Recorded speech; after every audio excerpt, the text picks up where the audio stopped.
إذا والفتية إلى الكهف فقالوا ربنا آتنا من لدنك رحمة وهيئ لنا من أمرنا رشدا۔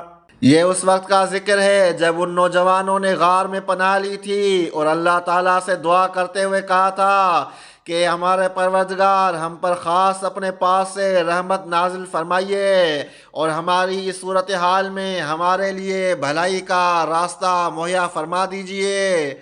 اصحاب کہف کے اس طرز عمل سے ہمیں یہ سبق ملا کہ اسباب کو بھی اختیار کرنا چاہیے اور اللہ تعالیٰ سے دعا بھی مانگنی چاہیے۔